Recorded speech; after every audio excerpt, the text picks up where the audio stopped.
우리가 신앙생활을 할 때 설교를 많이 들으면서 약속, 약속 이런 단어를 많이 듣습니다. 우리가 평소에 사람들끼리 약속한다는 것은 어느 날 몇 시에 뭘 하자라고 정하고 그것을 지키는 어떤 그 정도 차원의 개념으로만 이해합니다만, 성경에서 말하는 약속이라는 것은 100% 하나님의 말씀, 이렇게 보시면 됩니다. 여러분이 갖고 있는 성경은 신약과 구약으로 되어 있는데, 그때 그 약이 그 약속의 준말입니다. 신약은 새로운 약속, 구약은 옛날 약속. 근데 굳이 이런 약속을 하나님의 말씀이라고 표현 안 하고 왜 약속이라고 표현하냐 하면, 하나님이 우리들에게 그냥 말씀을 했다라는 것과 하나님이 우리들에게 약속을 했다라고 하면 다가오는 느낌이 다르죠. 그분은 신실하시기 때문에 그분이 하신 말씀이 약속인 한에서는 절대로 그 말씀을 이루고야 마시는 그런 분입니다. 그러므로 성경에 등장하는 모든 하나님의 말씀은 그것을 이루시기에 충분한 능력을 갖고 있기 때문에 하나님은 전능의 하나님이며, 그것을 이루실 수 있는 시기와 그 때를 하나님은 아시기 때문에 또 전지하신 하나님이다라고 말씀을 하십니다. 그러니까 우리가 하나님을 전능하고 전지하다라고 표현하는 것은 다 이 약속이라는 개념을 근간으로 하는 이야기다라는 것입니다. 오늘 야곱은 이 외삼촌 라반의 집을 떠납니다. 이제 이 집에 더 이상 있을 수가 없습니다. 그에게 하나님의 말씀이 들어왔습니다. 20년 동안을, 이게 짧은 세월이 아니죠. 이 기나긴 세월 동안 외삼촌 라반의 집에서 그저 광야의 삶을 살고 있는 그런 형편이었는데, 하나님의 말씀이 야곱의 심령 속에 임재하자 그 마음속에 하나의 각성이 일어나게 됩니다. 어떤 각성입니까? 나는 머물러 있어서는 안 되는 인생이다. 그리고 나는 하나님의 약속을 향하여 나아가는 그런 예배자의 삶을 살아야 된다. 그래서 저번 시간에 아마 그 얘기를 한 것 같습니다. 이제 야곱은 드디어 20년이 지난 다음에 라반의 집을 떠나서 약속을 향한 대행진을 하게 됩니다. 우리가 힘든 현실 속에 살아가면서 다시 나아갈 수 있는, 다시 약속을 향해서 전진할 수 있을 때는 오늘 이 야곱처럼 하나님의 말씀에 온전히 사로잡힐 때입니다. 그때만 비로소 우리는 나아갈 수 있는 의욕과 나아갈 수 있는 동기가 부여되고 있습니다. 오늘도 이 예배를 통해서 하나님의 말씀을 듣는 사람들이 내가 하나님의 약속을 향하여 나아가야 될 존재다라는 것에 대한 새삼스러운 각성이 일어나길 바라고, 그저 이 상태에서 머물러 있는 것이 아니라 이 약속을 향한 행진은 어떻게 전개돼야 되며 또 어떤 단계를 밟아야 되는지 오늘 야곱의 행진과 더불어 내 삶 속에서 적용시켜보는 그런 은혜가 있으시길 바랍니다. 약속을 향해 나아가는 사람들은 첫째로 믿음의 대상부터 바꿉니다. 믿음의 대상이 바뀌어져야 됩니다. 여러분은 물론 하나님을 잘 믿고 있었습니다만, 하나님을 바꾸라는 것이 아니라 하나님 외에 다른 것을 믿었던 믿음, 그 믿음에서부터 온전히 하나님께로 모든 믿음의 대상을 바꿔야 된다는 것입니다. 31장 18절과 19절에 그 모든 밭 모든 가축 모든 소유물 그가 밧담 아람에서 모든 가축을 이끌고 가나안 땅에 있는 그의 아버지 이삭에게로 가려 할세, 그때 라반이 양털을 깎으러 갔으므로 라헬은 그의 아버지의 드라빔을 도둑질하고. 여러분이 그 성경을 예배 때마다 읽어오시면 참 좋겠습니다.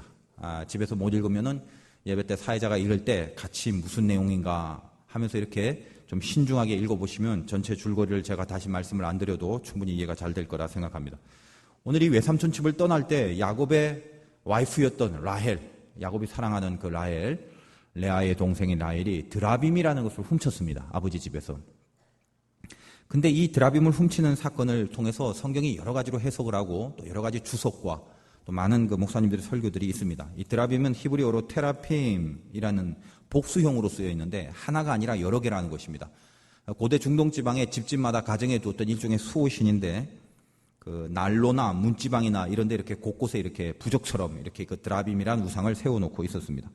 여러 가지 의미가 있습니다. 족장의 권위를 나타낼 때 그 드라빔을 갖고 있는 하나의 그 가정의 그 족장이 나는 이렇게 어떤 권위가 있다라는 거, 뭐 그렇게 표현할 수도 있고, 또 이 드라빔이라는 게 가족을 지키는 하나의 수호신 역할을 했기 때문에 뭔가 심리적으로도 든든한 위안이 되거나 또 마음의 어떤 의지가 됐던 그런 우상이기도 합니다.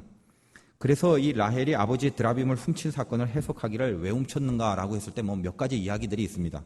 라헬이 나중에 유산 상속을 위하여 이 족장의 권위를 나타내는 드라빔을 내보임으로 아버지 야곱이 지금 이것을 갖고 있으니까 당신 재산은 상속권을 받을 수 있는 사람은 야곱 아닙니까? 뭐 이렇게 한번 어필을 해보려고 그렇게 훔쳤다라는 설도 있고, 또 이제까지 지켜봤더니 아무리 아버지라도 남편에게 하는 게 너무 심하다 싶어서 당신도 한번 당해봐라, 뭐 이런 하나의 아버지가 사기친 것에 대하여 딸이 자기 남편을 위하여 안갚음을 한 것으로 그렇게 해석하는 경우도 있고, 또 어떤 해석은 또 라헬이 아무래도 자기 집에서 아버지가 섬기던 드라빔을 같이 믿고 있다가 이제 야곱을 따라서 떠나는 입장에 마음이 불안하고 또 쓸쓸하여 뭔가 의지할 게 없나라고 찾다가 하나님을 알았지만 믿음이 연약하여 자기가 이제까지 습관적으로 익숙하게 믿어왔던 드라빔을 또 의지하기 위하여 아버지 몰래 훔치고 나왔다라는 적어도 한 이 세 가지 정도의 설이 있습니다. 저도 이제 그 이야기를 읽으면서 거기에 접목하여 이 말씀을 좀 해석하려고 했는데 아무리 생각해도 저에게는 그런 해석이 와닿질 않고 그렇다고 해서 지금 있는 해석들이 뭐 다 틀렸거나 이런 것은 아닙니다. 누누이 말씀드립니다만 이 살아있는 하나님의 말씀은 하나님께서 필요한 때에 메신저를 통하여 메시지화 시키십니다. 저도 이 말씀을 묵상하면서 근데 저에게 다가오는 것은 전혀 이런 지금까지 해석하는 전혀 다른 감동들이 자꾸 많이 왔습니다. 왜냐하면 지금 그 라반은 라헬을 끔찍히 위했습니다. 자기의 막내딸. 그런 증거들이 우리는 이 지금까지 사건을 보면서 좀 알 수 있는데 먼저 야곱이 라헬을 사랑했을 때 레아를 먼저 주죠. 그리고 나서 7년을 더 일하게 한 다음에 라헬을 줍니다. 이 귀한 것을 나중에 주기 마련이죠. 그런 우리 모습을 미루어 봤을 때 얼마나 이 지금 라반이 라헬을 더 좋아하는가, 라헬을 사랑하는가 뭐 이런 생각을 염두에 좀 둘 수 있습니다. 또 혹자는 그 레아가 언니고 라헬이 동생이니까 레아부터 두고 그 다음에 수순상 라헬을 준 게 아니냐 뭐 이렇게 말씀하시는 분도 있습니다만 뭐 그것도 맞는 말입니다. 근데 오늘 이 드라빔을 수색하는 장면을 가만히 보면 참 재미가 있습니다. 야곱이 이제 라반과 이렇게 만났습니다. 근데 지금 라반이 7일을 이 야곱을 잡으러 간 겁니다. 애초에 양과 염소가 섞이지 않게 하기 위하여 이 라반은 사흘길을 걸려서 가야만 된 먼 곳에 야곱의 진지를 구축하고 있었지 않습니까? 근데 거기서부터 떠났습니다. 야곱이 도망을 가고 나서 3일이 지난 뒤에 라반이 그 얘기를 듣고 뒤쫓기 시작한 것입니다. 그러니까 그 먼 곳에서 야곱이 떠났을 때 그 소식을 듣기도 굉장히 멀었던 거리이지 않습니까?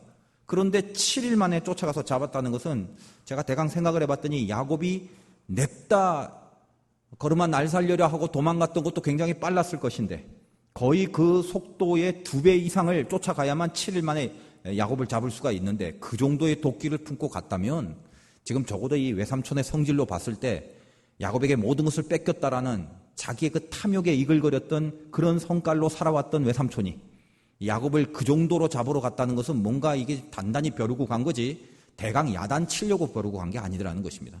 그래서 오늘 줄거리가 그렇습니다. 맞닥뜨려서 좋다. 내가 하나님 앞에 좀 들은 말이 있는데 너를 선악간에 판단을 하지 말라더라. 하나님이 어느 날 나타내서 좋아하네. 그거는 그렇다 치겠는데 내 제일 중히 여기던 드라빔 그거 없어졌다. 네가 갖고 갔지. 뭐 이런 겁니다. 그러니까 야곱이 자기 아내가 라헬이 갖고 간 걸 모르고 있었어요. 그러니까 외삼촌한테 뒤져봐라. 아무도 안 갖고 갔다. 뒤져봐서 누가 그걸 훔치간 사람이 있으면 당신이 죽이든 살리든 마음대로 해라. 죽여도 좋다. 그리고 외삼촌께 조금이라도 보이면 다 갖고 가라. 그렇게 이야기를 하는 것입니다. 그래서 수색을 시작하는데 이 수색하는 장면이 좀 재미가 있어요. 지금 31장 32절에 보면 이렇게 나옵니다. 외삼촌의 신을 누구에게서 찾든지 그는 살지 못할 것이고 우리 형제들 앞에서 무엇이든지 외삼촌의 것이 발견되거든 외삼촌에게 가져가소서 하니 야곱은 라헬이 그것을 도둑한지를 알지 못함이었더라. 그리고 그렇게 얘기를 하는 거죠. 다 뒤져서 죽이든 살리든 마음대로 하라고. 이제 수색을 시작합니다. 33절이 재밌습니다. 자, 수색할 때 뭐부터 수색합니까? 제일 의심스러운 사람. 아무튼 제일 딱 타켓으로 삼는 사람. 당연히 라반은 첫째로 야곱을 타켓으로 삼았죠. 지금까지 당했던 것이 있으니까. 33절 라반이 야곱의 장막에 들어가고 뒤졌다는 것입니다. 없겠죠. 그 다음에 누구한테 갑니까? 레아의 장막에 들어가고 두 번째로 의심하는 게 레아입니다. 그리고 레아의 두 여종의 장막에 들어가고 그래도 찾지 못합니다. 그리고 마지막에 어떻게 됩니까? 레아의 장막에서 나와 라헬의 장막에 들어간다. 그러니까 라반이 봤을 때는 이 라헬은 일단은 제일 마지막에 제일 나름대로 아버지로서는 믿을 만한 절대로 자기 것을 훔쳐갈 만한 사람이 아닌 딸이었다는 것입니다. 그리고 더 웃긴 것은 이 라헬이 자기가 훔쳤는데 그것을 어떻게 감췄나. 혹자들은 이 부분을 뭐 설교를 하고 혹은 주석을 쓸 때 이런 얘기를 합니다. 라헬도 아버지 닮아갖고 약삭 바르고 교묘하여 낙타 안장 밑에 이렇게 딱 숨기고 뭐 그랬다고. 근데 참 어떻게 보면 라헬을 그렇게 좀 맞추려고 하는 해석이기도 합니다. 제가 생각할 땐 그래요. 한번 생각해 보십시오. 외삼촌 라반이 어떤 각오로 7일길을 달려왔는데 호락호락할 사람이겠습니까? 근데 라헬이 저기 앉아 있어서 움직이지 않습니다. 근데 라헬은 뭐라고 하냐면 34절에 라헬이 그 드라빔을 가져 낙타 안장 아래에 놓고 무슨 안장 같은 게 있었겠죠. 그리고 나서 자기가 그 위에 앉아 있습니다. 이렇게 치마를 입었겠죠. 뭐 이렇게 덮었겠죠. 뭔가 어색해 있지 않겠습니까? 그리고 아버지가 왔는데 일어나지도 않죠. 그러니까 이렇게 이야기를 합니다. 라헬이 아버지에게 이르되 마침 생리가 있어 일어나서 영접할 수 없사오니 내 주는 노하지 마소서. 지금 이 상황이 평상시 상황이 아니라 드라빔을 찾는 굉장히 귀중한 상황인데 라헬이 앉아갖고 훔쳐간 사람이 가족 중에 한 명일 건데 나 생리 때문에 못 일어나니까 좀 봐달라고. 제가 라반 같아도 그래 그건 이해하겠는데 너 조금 비켜봐 그러면. 아니 그럴까 지금 어떤 각오로 여기까지 왔는데. 근데 어떻습니까? 그걸 찾지 않습니다. 라반이 드라빔을 두루 찾다가 찾아내지 못합니다. 그만큼 제가 봤을 때 라반은 절대로 라헬이 이 일을 할 거라고는 생각을 못한 것 같습니다. 그냥 제 해석입니다. 아무데도 안 나오는 그냥 저만의 해석입니다. 근데 아무리 봐도 그렇게만 자꾸 느껴집니다. 그리고 어떤 지금 생각을 하게 되냐면 지금 야곱이 도망하고 이 7일 만에 찾아온 이 라반에게 이런 식으로 속여서까지 라헬이 자기 아버지의 드라빔을 훔친 그 마음이 어디에 있을까? 저는 이런 생각을 합니다. 아버지가 이 정도로 라헬을 위했다면 라헬도 아버지 사랑을 모르겠습니까? 자녀가 아무리 속을 썩여도 지 부모가 자기를 얼마나 위하는지 그거 모르는 자녀가 어디 있어요? 라헬도 이렇게 자기를 끔찍하게 위해주는 아버지에 대한 어떤 연민과 부정이라는 것이 있었을 거 아닙니까? 아버지의 정. 저는 이런 생각을 합니다. 그래서 이 장면을 봤을 때 이런 것 같아요. 아버지, 내가 이렇게 야곱하고 살아보니까 그리고 야곱이 하나님의 말씀을 듣고 우리에게 하는 이야기를 보고 아버지를 가만히 보니까 인생이라는 게 아버지 이제 더 이상 쓸데없는 욕심 갖고 좀 살지 마세요. 이 드라빔 같은 거 이런 거 붙잡고 재물 모으는데 탐욕을 갖고 이런 잡신들 갖고 살아갈 인생이 아니더라는 거. 그래서 이제 약속을 향하여 이 야곱 가정이 전부 혼연일치가 돼서 출발할 그때에 더 이상 아버지가 믿을 것은 이 드라빔 같은 잡신이 아니었다는 것을 그런 식으로라도 이 라헬은 보여주고 싶었다는 마음이 제 안에 있습니다. 저는 그래서 이 사건을 보면서 야곱의 가정이 이제부터 무엇을 초점을 맞추고 살아가는 것을 명백하게 나타내주는 증거. 그것이 바로 라헬이 드라빔을 훔치고 아버지로부터 드라빔을 제거하고 더 이상 자기가 믿어왔던 것이 드라빔이 아니었다라는 것을 그 훔치는 사건을 통하여 아버지에게 좀 나타내 보여주고 싶었고 또 야곱 가문 자체도 이제 그들이 믿어야 될 대상이 이제까지 그런 잡신들이었다면 그것을 온전히 버리고 하나님 앞에 믿음에 초점을 맞추고 살아가는 하나의 증거로서 이 사건이 등장했다라고 그렇게 저는 생각이 들었습니다. 예를 들면 이겁니다. 저희 교회도 지금 출석한 지 얼마 안 되는 한 교우님이 계십니다. 아마 이 중에도 앉아 계실 것인데 교회를 다니고 등록한 후에 제가 신방을 가봤는데 그 신방을 갔을 때 그 가정은 이렇게 불교를 섬기던 그리고 이렇게 사신 우상들을 이렇게 섬기던 그런 가정이죠. 근데 교회에 등록을 하고 출석을 하면서 집에 있는 모든 불신상들, 무슨 불교 그림 이런 것들 전부 가져다가 버리고 그리고 태우고 없애버렸습니다. 제가 그걸 보면서 지금은 얼마나 귀한 믿음의 사람이 되었는지 그 당신의 자녀들도 다 등록시키고 열심히 전 가족이 하나님 앞에 신앙생활을 잘 합니다. 지금까지 즉 우리 교회에 오기까지 그 성도님을 가만히 생각해 본다면 그 집안에 있는 불상과 그런 그림을 보고 얼마나 마음의 위안과 또 안위를 얻었을까요? 좀 힘들고 어려울 때 그래도 내가 지금까지 그래도 믿고 왔던 이 불신상을 보면서 그 그림을 보면서 그런 어떤 그 형상들을 보면서 저것들이 나를 도와주겠지, 저런 것이 있으므로 뭐 나를 지켜주겠지, 뭐 이런 어떤 종교심으로 살아있지 않았겠습니까? 근데 어떻습니까? 그런 것들을 다 버리고 다 불태우고 다 없앴다는 것은 그분이 얼마나 신앙이 좋아졌냐라고 평가하기 이전에 어떤 의미가 있냐면 그분의 정신의 그 본질이 뭐냐라는 것입니다. 그것을 다 버리는 그 정신의 핵심이 뭐냐 이겁니다. 이제 얼마나 신앙이 좋아졌냐 이전에 내가 내 집안에 있었던 불상을 이제는 하나도 나에게는 필요 없는 그걸 섬기는 것이 아니라 그냥 내버려둬도 무슨 그런 불상이 무슨 힘을 발휘하겠어요. 내가 모르는 어떤 무슨 뭐 가구 밑에 의자 밑에 이런 것이 들어가 있다 한들 그게 하나님의 자녀를 어떻게 해꾸질하겠습니까? 아무런 의미도 없는 것들이지만 그걸 찾아 모아 다 예를 들면 묶어 버렸다. 그 사람의 마음가짐이 어떤 겁니까? 이제는 하나겠죠. 내가 이렇게 함으로써 다른 모든 것을 버리고 내 믿음의 대상은 오로지 한 분 하나님이라는 정신을 그 행위를 통하여 나타내 보이는 거 아니겠습니까? 그 불상 하나에 무슨 효험이 있냐 없냐라는 주술적인 측면이 아니라 그보다 그 전에 1차적으로 나는 오직 하나님만을 내 믿음의 대상으로 섬기겠다라는 그런 각오가 그런 모습으로 보여주고 있다는 것입니다. 그걸 바라보시는 하나님이 그분을 어떻게 생각하겠으며 또 그걸 바라보시는 하나님이 그분을 얼마나 기뻐하겠습니까? 제가 사촌형 얘기를 가끔 하는데 제가 어렸을 때 사촌형하고 같이 이렇게 명절 때 이렇게 삼촌들한테 돈을 받으면 어렸을 때 초등학교 때 이럴 때 그럼 뭘 하냐면 같이 이렇게 백화점 학생 백화점 같은 데 가서 이렇게 무슨 이렇게 프라모델 같은 걸 삽니다. 뭐 장난감, 배, 비행기, 뭐 탱크 이런 거.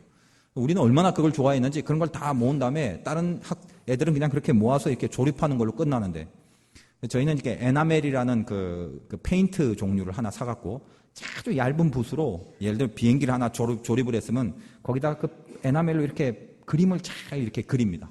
그렇게 해서 굉장히 완성도 높은 그런 프라모델을 만드는 그게 유일한 당시에 그 명절 때 할 수 있는 가장 큰 기쁨의 낙이었습니다. 근데 어느 날 이 형이 중학교로 올라가면서 자기가 갖고 있던 그 많은 프라모델을 저한테 다 주는 겁니다. 이거 이제 다 너 가지라고. 그래서 제가 가슴이 털컥 내려앉았어요. 아니 이게 웬일이냐고. 그걸 그렇게 좋아했는데. 근데 그 형이 하는 말이 이제 난 중학교 갔으니까 공부해야 되겠다 그러는 거예요. 제가 그 순간 알았습니다. 이 형은 대성할 사람입니다. 그 형은 서울대 전자공학과를 전국의 4등 실력으로 입학을 했습니다. 그 뒤부터 진짜로 공부를 했어요. 저는 그때 알았어요. 그 좋아하는 그거를 버렸다?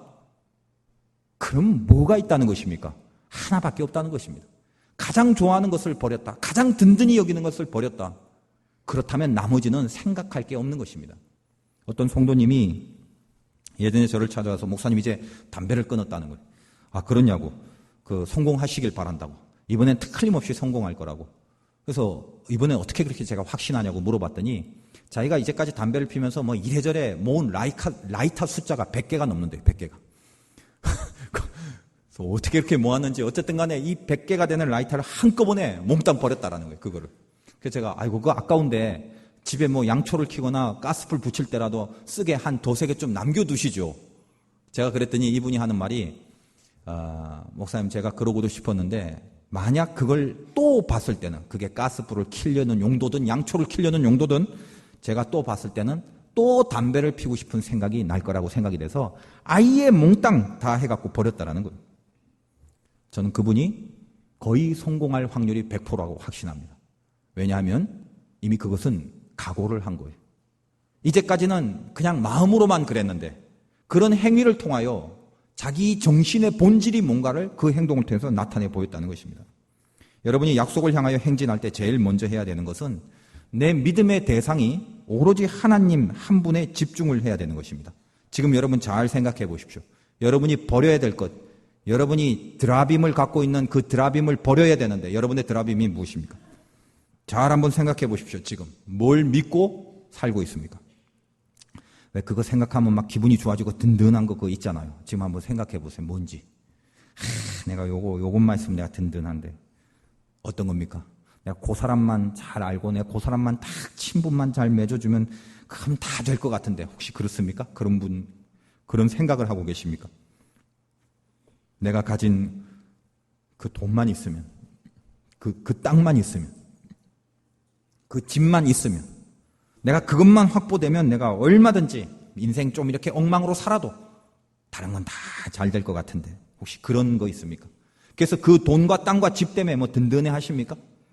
부모 자식 간의 관계 속에서 나에게 어떤 든든한 배경이 있어서 내 가정적 배경이 나를 흐뭇하게 만드십니까? 아니면 여러분의 직장입니까? 아니면 여러분의 지식이고 학력입니까? 뭐 어떤 겁니까? 뭐가 있어야 또 뭐가 확보돼야 내 마음속에 좀 든든함이 생길 것 같습니까? 그런 게 있습니까? 한 1시간 줄 테니까 곰곰하게 한번 생각해 보십시오. 여러분이 지금 마음 깊은 곳에서 나는 하나님이 함께 하시기만 하면 든든해. 그런 고백이 나오면 감사하십시오. 그게 신앙인입니다.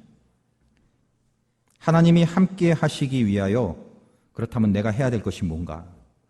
우리 다 알고 있죠. 하나님이 함께 하신다는 것. 그리고 그게 최고라는 것을 이론적으로 알고 있습니다. 그러니까 여러분 정말 든든해 하십니까? 없어도 모자라도 하나님이 내 옆에 함께 하신다라는 확신이 있으면 마음과 심령이 든든하십니까? 그게 신자라고, 신자. 다 알죠. 근데 그렇게 하나님이 함께 하신다라는 거, 그거를 내가 지켜내기 위하여 해야 될 일이 뭐냐라고 묻는다면 정신을 차리셔야 됩니다. 정신을.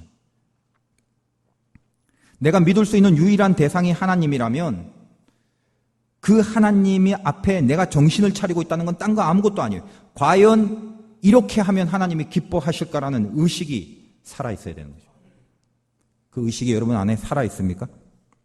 내가 절대로 하나님이 이걸 기뻐하실까라는 의식을 절대로 내가 어떤 일이 있어도 안 놓치고 살겠다라고 다짐하고 결단하는, 그게 정신 차린 사람입니다.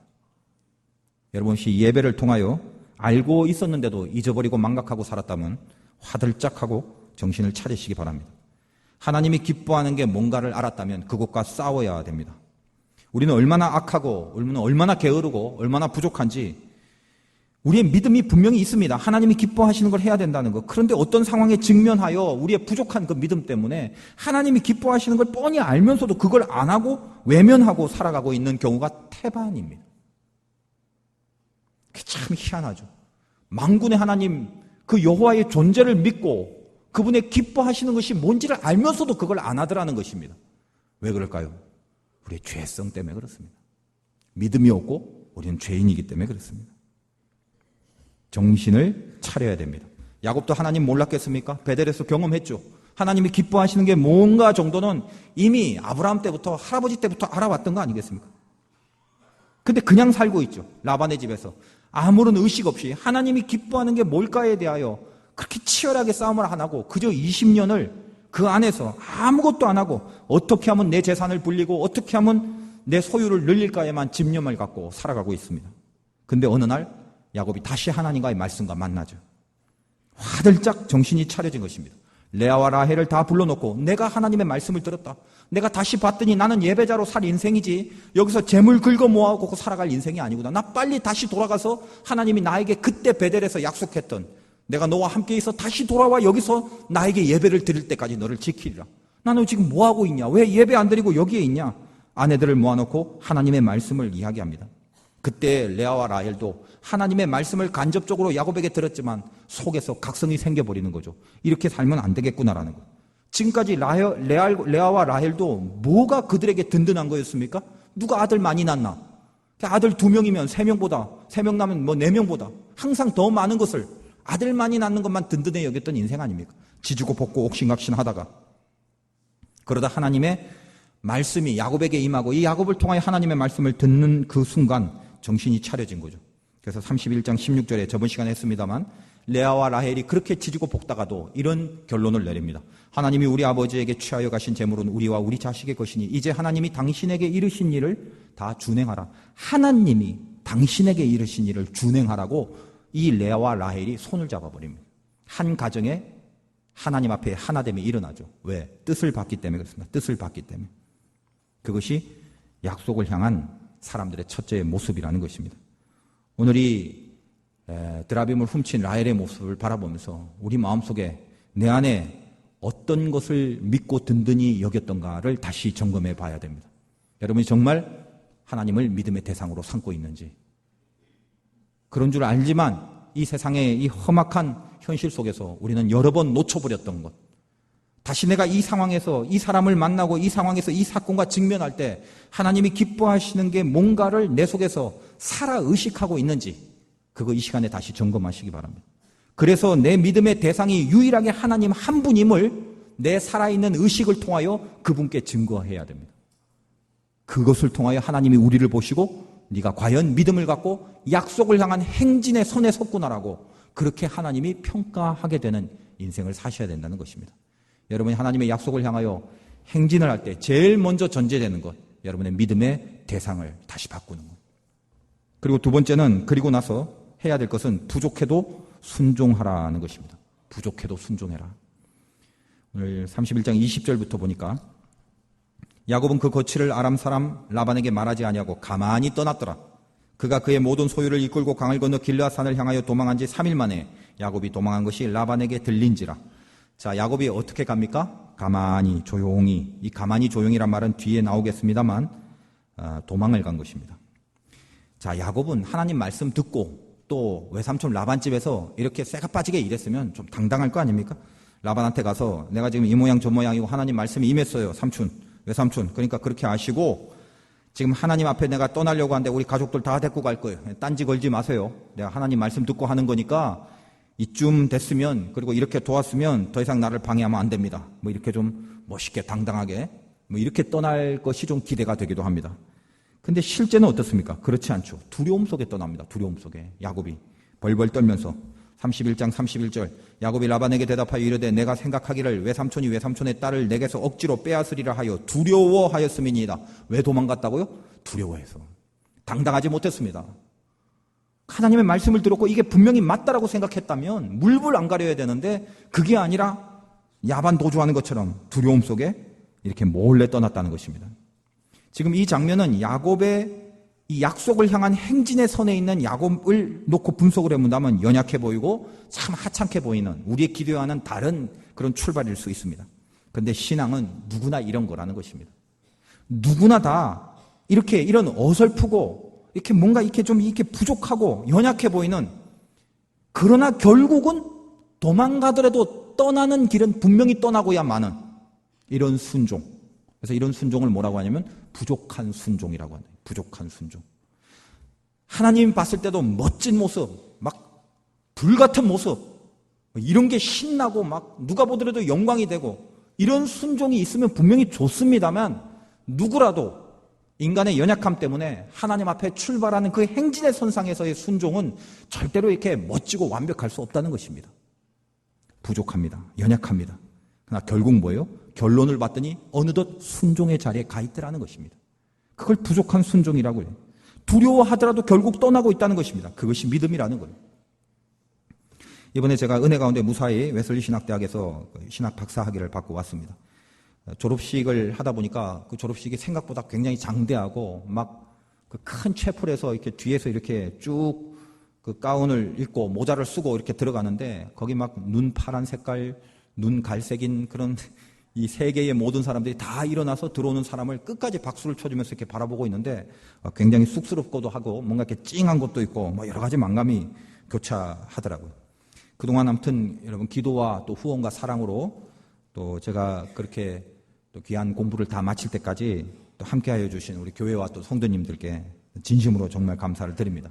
그래서 제가 뭐 작은 거지만 오늘 이렇게 예배 마치고 점심시간에 식사하시는 분에 한해서 떡을 좀 제가 제공하려고 하니까 맛있게 드시고 가시기 바라요.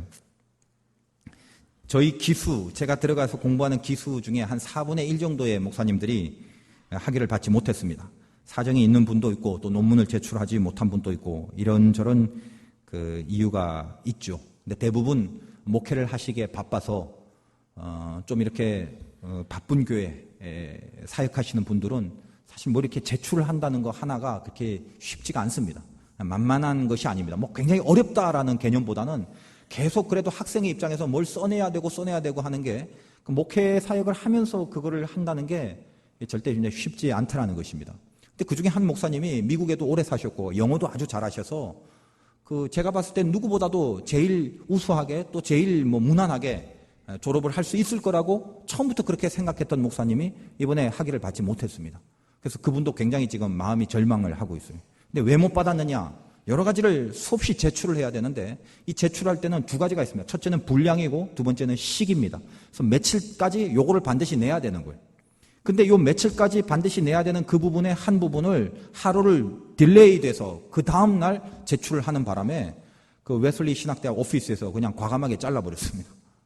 그래서 그분은 어떻게 보면 굉장히 실력이 있는데도 불구하고 황당하게 그 교회에서는 다 이렇게 학위 받는 줄 알고 있다가 학위를 이번에 못 받게 됐다는 거예요. 근데 제가 봤을 때 왠지 졸업하기가 좀 아슬아슬하게 보이는 목사님들이 있었어요. 근데 그분들이 무슨 실력의 문제라기보다는 워낙 목회 사역들이 많다 보니까 과연 이걸 제 시간에 뭘 해낼까라고 그런 두려움들이 있었고 잘못하면 이거 졸업 못할 것 같다라는 생각을 한 분들이 있었단 말이에요. 그중에 저도 들어갑니다. 그중에 저도. 근데 그분들은 어떤 분들이냐면 저도 포함해서 뭘 잘했냐 하면 참 부족합니다만 제 시간 안에 원하는 분량을 써냈습니다. 그러니까 그 내용 자체는 봐도 이렇게 엉성하고 뭐 많이 부족한 게 있겠죠. 근데 저를 비롯해서 목사님들 다 제 시간 안에 그래도 그 분량을 써내더라는 것입니다. 마음에는 안 들어도. 그분들 아슬아슬했지만 어떤 분은 카운트다운 2분 전에 써낸 사람도 있어요. 그러나 써내더라는 것입니다. 다 졸업했어요, 그 사람들. 그래서 가만히 봤더니 그런 거예요. 아, 완벽하진 않지만 부족하더라도 하라고 할 때 한 거, 이 사람들이 결국 되더라는 거예요. 여러분, 신앙생활도 마찬가지라고 봅니다. 믿음은 어떻게라도 일단 순종하고 보는 거예요. 여러분의 믿음의 대상이 하나님으로 바뀌었다고 해서 금방 모든 게 막 온전하게 행하고 모든 게 다 막 빛이 찰랑찰랑하게 나오고 그러지 않습니다. 제가 늘 말씀드리잖아요. 여러분, 이 중에 누가 제일 하나님 봤을 때 참 이렇게 센 사람이냐? 졸면서 앉아있는 사람이 제일 센 사람이에요. 제가 여러 번 말씀드리죠. 집에 가서 자도 되잖아요. 근데 그 사람은 굳이 교회 와서 계속 졸고 있다라는 거예요. 근데도 교회에 나온다는 거예요. 졸면서도. 어디서 주워 들었겠죠. 주일 성수는 반드시 해야 된다, 뭐 이런 거. 주일날 예배 빠지면 안 된다, 이런 거. 아니면 마지 못해서 가족들 중에 누가 아무튼 뭐 억지로든 뭘 하든 꼬셨든 아무튼 그렇게 나왔겠죠. 근데 여기서 졸더라도 그래도 있더라는 것입니다. 그러니까 여러분 혹시 예배 드리다 옆 사람 혹시 졸고 있으면 뭐라고 나무라지 마시고 비난하지 마시고 축도 끝나고 교회 나갈 때 이렇게 한마디 해주세요. 당신이 제일 센 사람입니다. 그 사람은 그 얘기 듣고도 뭔지 모를 거예요. 왜냐하면 졸다가 설교 안 들었으니까. 가르쳐주지 말고 어쨌든 다음 주에 또 봐요. 뭐 이렇게 하면 되니까. 아무튼 제일 세요, 그 사람들이. 내가 하나님 앞에 믿음의 방향을 틀어버리면 고칠 게 너무 많다는 것을 발견하게 됩니다. 너무 고칠 게 많은 거예요. 근데 그거 질식하시면 안 됩니다. 하나님의 약속을 향하여 나아갈 때는 수많은 좌절을 맛보게 됩니다. 왜 좌절을 맛보냐? 옛날에 세상과 같이 갈 때는 이 순풍에 도슬단 배처럼 그냥 세상 바람만 타고 쭉 가면 쉬워요. 근데 신앙의 생활은 돌려서 세상의 바람을 맞서서 버팅기고 나가야 되기 때문에 얼마나 힘듭니까? 그리고 수없이 좌절이 됩니다. 이 중에 신앙생활하면서 좌절을 맛봤다면 나 왜 그래가 아니라 하나님의 사랑의 섭리 안에 들어간 사람들입니다. 여러분에게 무슨 아픈 사람한테 위로를 주려고 하는 말이 아니라 진리입니다. 진리. 나는 예수 믿으면서 좌절이 없었어.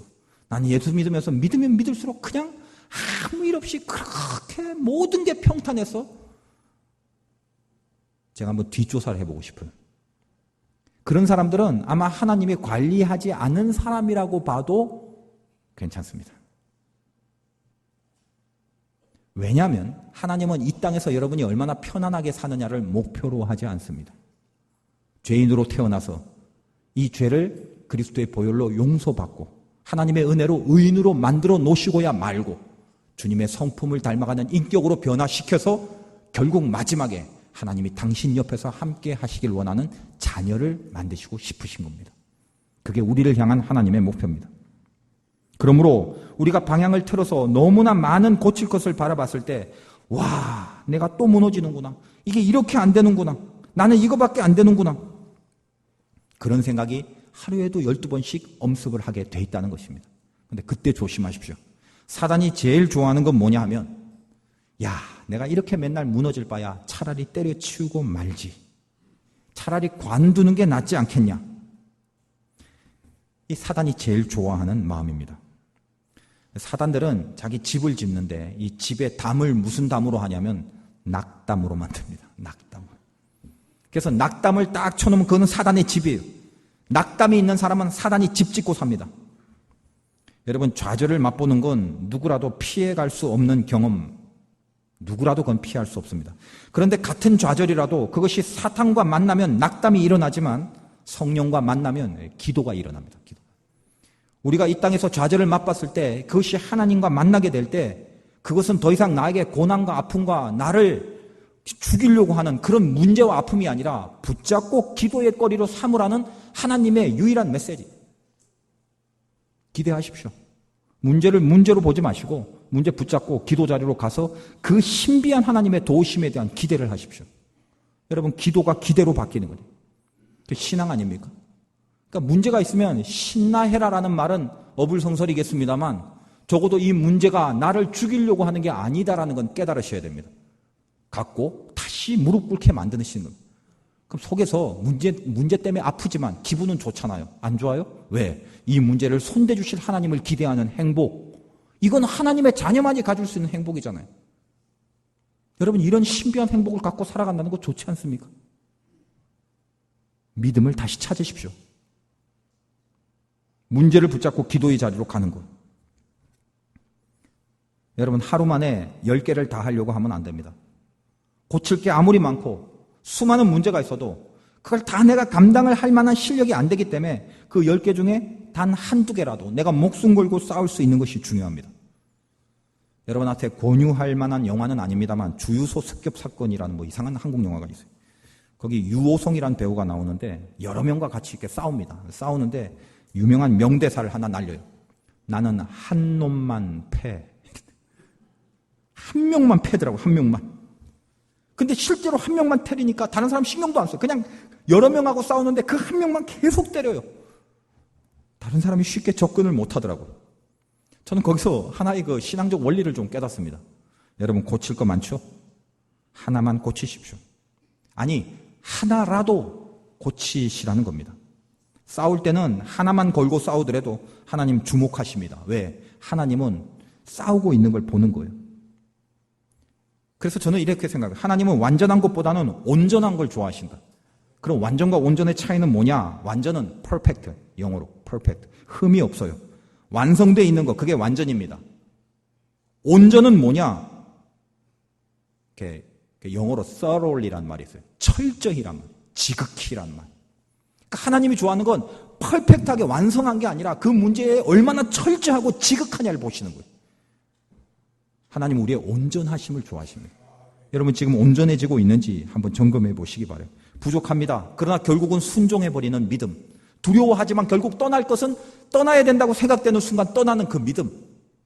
10개를 고쳐야 되지만 그 중에 하나라도 가까스로 내가 이럴 바에는 다 관도가 아니라 내가 이 하나만큼은 반드시 고칠 거다라고 하는 것. 그것이 약속을 향한 행진. 그 선상에 있는 사람의 마땅한 신앙의 모습이다라는 것입니다. 부족해도 순종의 자리로 가는 거예요. 그리고 세 번째로는 마지막으로 견디고 또 견디라는 것입니다. 여기서 제일 중요한 단어는 견디고 또 견디라 중에 견디고가 아니라 또입니다. 또. 31장 38절 이하를 보면 내가 이 20년을 외삼촌과 함께 하였거니와 외삼촌의 암양들이나 암염소들이 하면서 주르륵 이야기를 하는 장면이 보입니다. 시간 관계상 다 읽진 않고 이런 장면이 라반이 뒤졌는데 드라빔이 나오지 않습니다. 야곱이 의기양양합니다. 봐라, 뒤져봤더니 안 나오지. 당신 말이야 이러면서 이제 쭉 이야기를 하는, 이제까지 참았던 얘기를 다 하는 거예요. 내가 20년을 내가 당신과 함께 하면서 내가 당신 암양 암염소 뭐 죽이거나 손해보게 한 것 있어? 내가 먹이지 않았어? 만약에 물려 찢겨서 이상하게 됐다면 내가 그거 다 보상해주고 도둑 맞았으면 다 보상해주고 그랬잖아. 낮에는 더위와 밤에는 추위를 무릅쓰고 눈 붙일 겨를도 없이 지냈는데 이 20년 동안 당신 양떼를 위하여 봉사하고 당신 딸들 얻기 위하여 또 봉사하고 당신은 내 품삯을 10번이나 바꿨고 지금 이 장장한 이야기 한마디로 뭐라고요? 삼촌 앞에? 나 지금까지 참고 또 참았어. 그거죠. 여러분, 믿음은 인내죠. 인내. 약속과 현실의 깊은 괴리를 메울 수 있는 유일한 힘, 인내입니다. 우리는 늘 현실이라는 것과 만나기 때문에 하나님의 큰 약속과 내 현실은 항상 틈이 있단 말이에요. 이 큰 틈을 메꿀 재간이 없어요.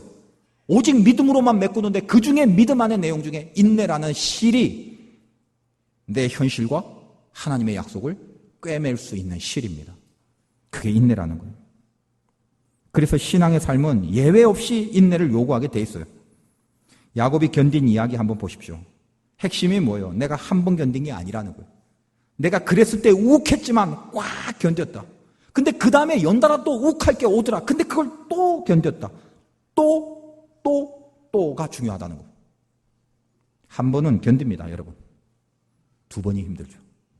3번은 더 힘들죠. 누구나 견디는 것은 그냥 견디는 거지만 또 견디는 건 신자가 견디는 거예요. 얼마나 울컥이는 순간들이 많았겠어요. 레아를 얻을 때부터 세상에 이런 일이, 첫날 밤 자고 나니까 라헬이 아니라 레아더라. 얼마나 올라올 겁니까? 그러나 참았어요. 조금씩 양과 염소 일도 그렇고 품삯 일도 그렇고 조금씩 라반의 사기 앞에서 계속 참아갑니다. 속이 썩어 문드러질 것 같아요.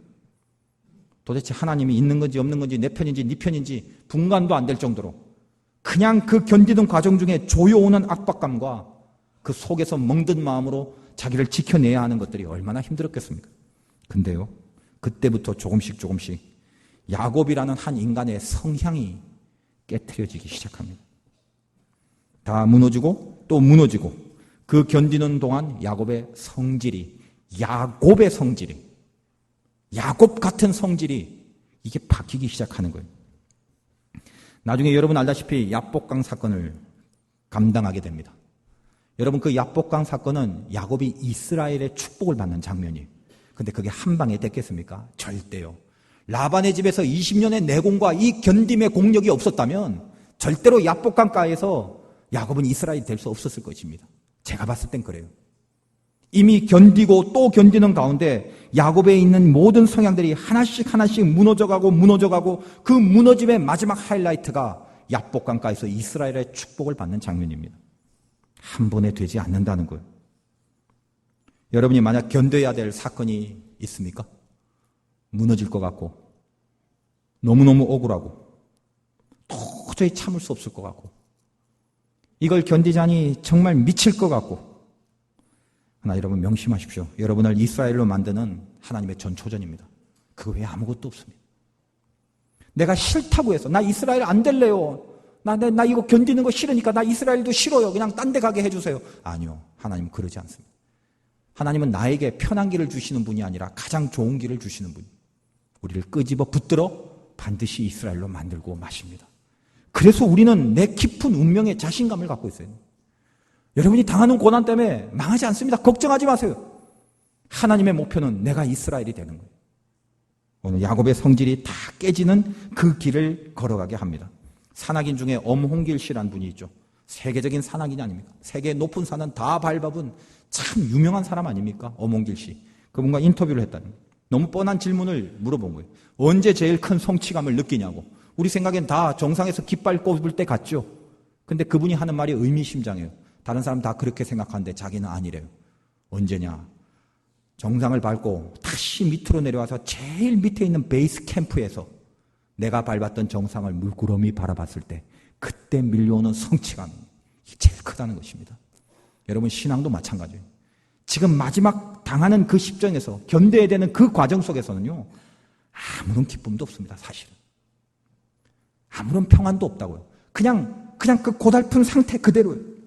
그 어떻게 할 수 없어요. 그냥 그걸 내가 지금 당하고 있는 것밖에 없다는 거예요. 그러나 이것이 하나님 앞에 가장 깊은 가치와 의미로 그렇게 나에게 다가오는 순간이 있는데 그것은 그 견디고 또 견디고 또 견디고 나서 하나님의 시기가 지날 그때에 하나님의 베이스 캠프에서 내 뒤안길을 돌아봤을 때 그때 다가오는 성취감은 세상 어떤 것과도 바꿀 수 없는 귀한 은혜들하는 것입니다. 여러분 견디는 동안 여러분 안에 있는 모든 것들 우리 신앙생활할 때 성격대로 믿는다 그 말은 맞아요. 근데 성질대로 믿는다 그거는 틀립니다. 믿으면 성질이 바뀌어야 돼요. 나의 교만한 성질이 바뀌어야 됩니다. 반드시. 내 이기적인 성질이 바뀌어야 되고 내 무례하고 배려심 없는 이 성질이 바뀌고 자기보다 약한 사람 무시하는 성질이 바뀌고 비판하고 원망하고 불평하는 내 성질이 바뀌어야 돼요. 성격은 그대로 있을 수 있죠. 급한 사람이 있고 느린 사람이 있고 충청도 사람이 있고 경상도 사람이 있고 그래서 충청도 사람은 기도도 늦게 하나? 어쨌든 그 성격이 어디 가겠습니까? 그러나 내 안에 있는 성질은 주님의 성품으로 바뀌어져야 된다는 것입니다. 여러분 견디고 있는 동안 독 품지 마십시오. 이걸 어떻게 하고 이 갈고 견디지 마십시오.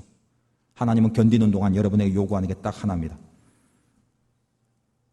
내가 십자가에 못 박아 나를 죽이는 겁니다.